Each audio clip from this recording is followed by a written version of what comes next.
मानव आदिकाल से ही यह सोचता आया है कि धरती पर जीव कहां से आए, आखिर ये तरह तरह के जीव जंतु कैसे बने, पृथ्वी पर जीवन की शुरुआत कब और कैसे हुई। विज्ञान की अनसुलझी पहेलियों में से ये एक है। इस सवाल का जवाब जीवन के उत्पत्तियों को लेकर हमारा समूचा नजरिया ही बदल सकता है। लेकिन कहते हैं ना, जितने मुंह उतनी बातें। पर धरती की उत्पत्ति के इस सवाल को लेकर लंबे समय से धर्मगुरुओं, दार्शनिकों और वैज्ञानिकों की दिलचस्पी रही है। इसके बारे में प्राचीन विश्व की अनेक सभ्यताओं में तरह तरह के विचार मिलते हैं। अमूमन सभी धर्मों में थोड़े बहुत फेरबदल के साथ सृष्टि और जीवन का कर्ता धर्ता ईश्वर को ही माना गया है। हिंदू ग्रंथों के मुताबिक घनघोर अंधेरे में ब्रह्मा का जन्म हुआ। जन्म के तुरंत बाद वे तपस्या करने बैठ गए। तपस्या की शक्ति से उनके एक एक अंग से एक एक जीव का जन्म हुआ। ईसाइयों के धर्म ग्रंथ बाइबल में लिखा है कि लगभग 6000 साल पहले किसी एक विशेष दिन ईश्वर ने विश्व की सभी प्रजातियों की रचना एक झटके में कर दी। वहीं मुसलमानों का पाक किताब कुरान कहता है कि अल्लाह ने हर जीवित चीज को पानी से बनाया है। इस प्रकार सभी धर्मों की ओर से जीवन की उत्पत्ति के सवालों के जितने भी जवाब मिलते हैं, सभी लगभग एक जैसे ही हैं। किसी दिव्य शक्ति ने ही सभी जीवों को बनाया है। लेकिन पृथ्वी पर जीवों की उत्पत्ति के बारे में विज्ञान और वैज्ञानिक तो कुछ अलग ही बताते हैं। जीव विज्ञान की जन्मदाता माने जाने वाले अरस्तु के मुताबिक निर्जीव पदार्थों से जटिल जीवों की स्वतः उत्पत्ति हो जाती है। अरस्तु का मत था कि मिट्टी, कीचड़, धूल और हर तरह के कचरे या सड़ती हुई चीजों से बिलबिलाते हुए जीव के समूह पैदा हो जाते हैं। इसलिए हो सकता है कि इंसानों की उत्पत्ति भी ऐसे ही हुई हो। लेकिन सन 1862 में एक नए वैज्ञानिक लुई पाश्चर आए और अरस्तु के इस जीव की उत्पत्ति के सिद्धांत का खंडन कर दिया। उन्होंने अपने प्रयोगों द्वारा सिद्ध किया कि जीव से ही जीव की उत्पत्ति हुई है। लेकिन यहाँ ये सवाल अभी भी बरकरार था कि पृथ्वी पर सबसे पहला जीव कब और कैसे और कहां से आया। लेकिन फिर सन 1871 में वैज्ञानिक चार्ल्स डार्विन आए और उन्होंने जीवन की उत्पत्ति का जैव विकास सिद्धांत, थियरी ऑफ एवोल्यूशन दिया। उन्होंने बताया कि पृथ्वी पर जीवन की उत्पत्ति में किसी दिव्य शक्ति या रचयिता का कोई भी हाथ नहीं है, बल्कि जीवन की उत्पत्ति रासायनिक अभिक्रियाओं, भौतिक प्रक्रियाओं के मेलजोल के चलते हुई थी। डार्विन ने जीवन की उत्पत्ति में ईश्वर की भूमिका को नकारते हुए कहा था कि जीवन की शुरुआत गर्म पानी से भरे एक ऐसे तालाब में हुई जिसमें सभी तरह के अमोनिया और फास्फोरिक साल्ट घुले होंगे, जिस पर ऊष्मा, प्रकाश और विद्युत की क्रिया रही होगी। इससे एक प्रोटीन युक्त यौगिक बना होगा जिसमें और परिवर्तन होकर निर्जीव पदार्थों से शुरुआती जीव बने होंगे। लेकिन सन 1929 में दो नए वैज्ञानिक ओपारिन और हाल्डेन आए और उन्होंने पृथ्वी पर जीव की उत्पत्ति का रासायनिक विकास सिद्धांत दिया। आज विज्ञान जगत में जीवन की उत्पत्ति को लेकर उनके रासायनिक विकास या अबायोजेनेसिस सिद्धांत को सर्वाधिक मान्यता प्राप्त है। इस सिद्धांत के मुताबिक पृथ्वी पर जीवन निर्जीव पदार्थों के कार्बनिक अणुओं से उत्पन्न हुआ है। उन्होंने 1929 में अपने द ओरिजिन ऑफ लाइफ शीर्षक लेख में लिखा कि आज से तकरीबन 4 अरब साल पहले पृथ्वी पर मौजूद समुद्र आज के समुद्रों से पूरी तरह से अलग रहे होंगे और इनमें गर्म हल्का शोरबा बना होगा, जिसमें जीवन के लिए जरूरी कार्बनिक यौगिकों का निर्माण हुआ होगा। शुरुआत में पृथ्वी के वातावरण में ऑक्सीजन नहीं थी, इसलिए सबसे पहले बनने वाले जीव बगैर ऑक्सीजन के सांस लेते थे। धीरे धीरे पृथ्वी पर ऑक्सीजन बनती गई और आज के उस स्तर तक पहुंची जिसमें ज्यादातर जीव ऑक्सीजन से सांस लेते हैं। फिर 1953 में स्टैनले मिलर ने अपने गुरु होरल्ड रे के साथ मिलकर ओपारिन हाल्डेन के सिद्धांत की प्रैक्टिकली पुष्टि की। मिलर द्वारा प्रायोगिक पुष्टि से इस सिद्धांत की मान्यता बहुत बढ़ गई। वर्तमान में इस सिद्धांत की मूल अवधारणाओं को वैज्ञानिक समुदाय का सबसे ज्यादा समर्थन हासिल है।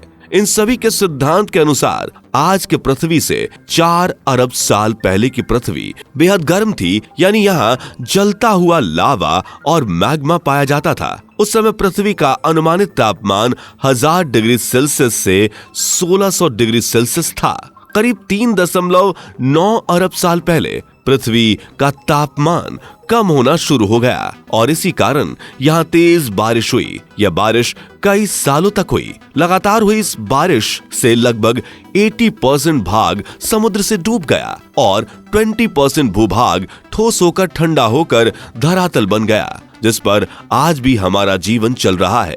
इस भूभाग के कुछ बड़े हिस्सों के आपस में टकराने से धरती पर पहाड़ों का निर्माण हुआ।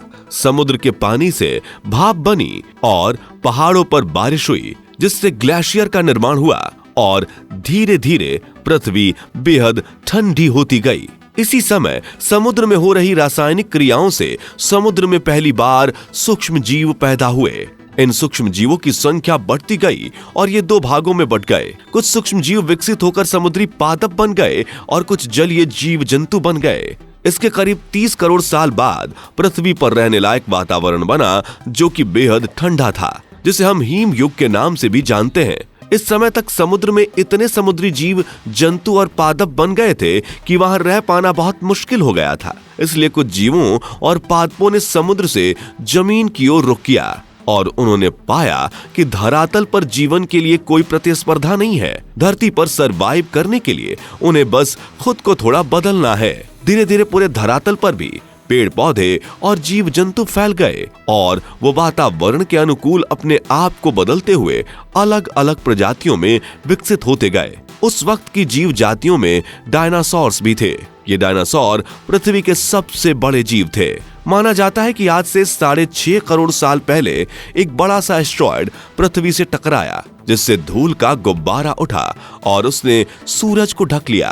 तापमान गिर गया। डायनासोर्स का काल खत्म हो गया। डायनासोर्स तो मिट गए, लेकिन मैमल्स यानी स्तनधारी जीव, जो कि जमीन में बिल और गुफा बनाकर रहने के कारण खुद को इस महाविनाश से बचा चुके थे। इतने बड़े महाप्रलय से गुजरने के बाद धरती फिर से सामान्य हो गई थी। सतह पर फिर से नए पेड़ उगने लगे थे और बहुत सारी नई प्रजातियां जन्म लेने लगी थी। लगभग 4.7 करोड़ साल पहले धरती के टेक्टोनिक प्लेट्स में हलचल हुई और महाद्वीप आपस में टकराने लगे। अब इससे हिमालय जैसे विशाल पर्वतों का जन्म हुआ। इन पर्वतों के जन्म से मौसम का पैटर्न बदलने लगा। पृथ्वी ठंडी होने लगी। नई नई नदियों का जन्म हुआ। 3 करोड़ साल पहले ग्लोबल कूलिंग हुई। घास के मैदान बनने लगे और जंगल घटने लगे। तब ऐसे जानवर विकसित हुए जो खुले मैदान में रहने के लिए उपयुक्त थे और उन्हीं में दूसरे जानवरों को खाने वाले जानवर भी विकसित होने लगे। 1 करोड़ साल पहले पृथ्वी वह रूप लेने लगी थी जिसे आज हम देख रहे हैं।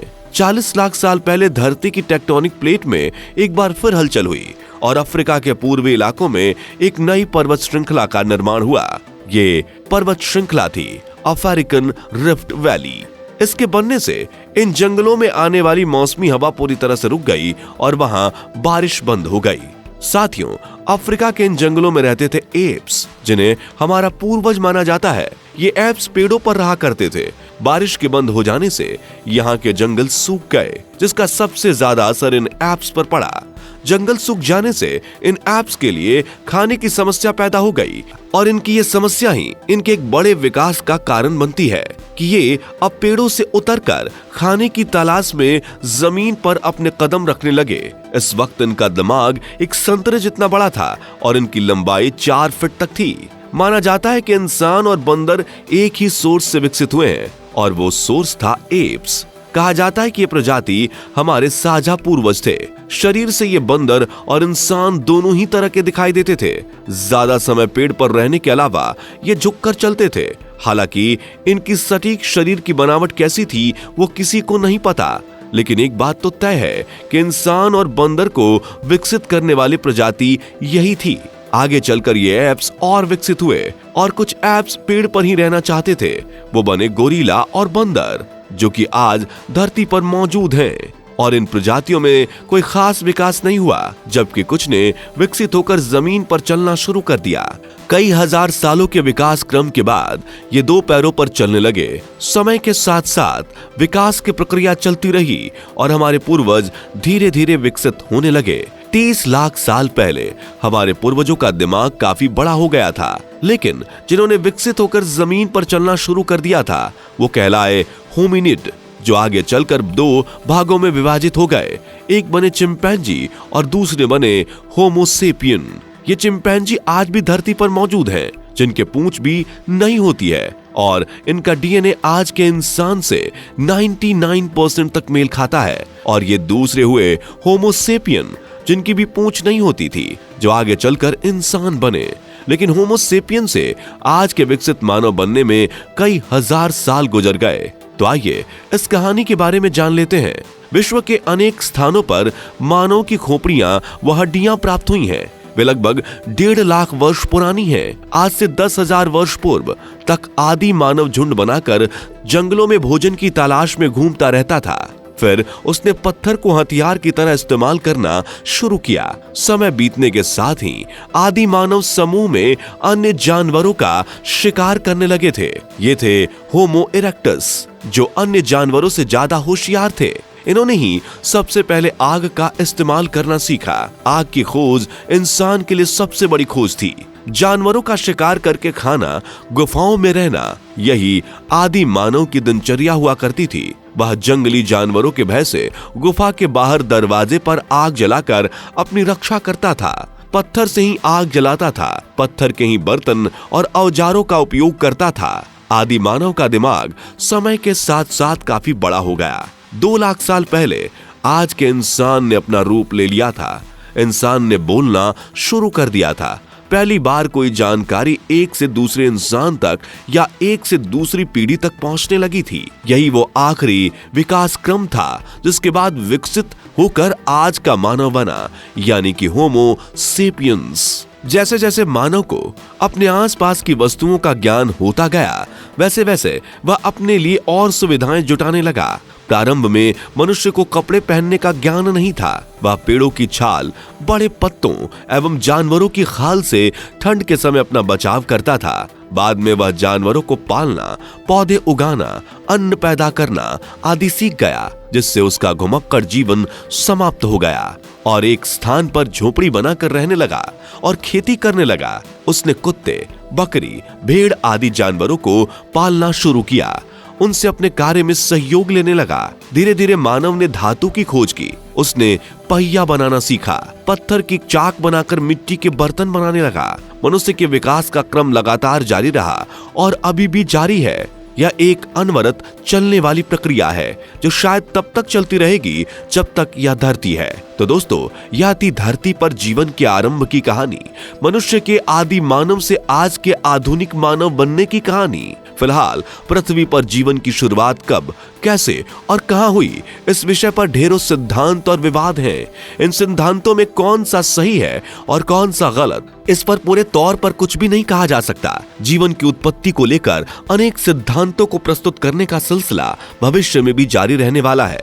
हो सकता है कि जिन घटनाओं की परिणति पृथ्वी पर जीवन की उत्पत्ति के रूप में हुई, उसे शायद हम कभी समझ ही ना पाए। किसी ने ठीक ही कहा है कि जीवन की उत्पत्ति विज्ञान की सबसे कमजोर कड़ी है। तो फ्रेंड्स, आज के वीडियो के लिए बस इतना ही।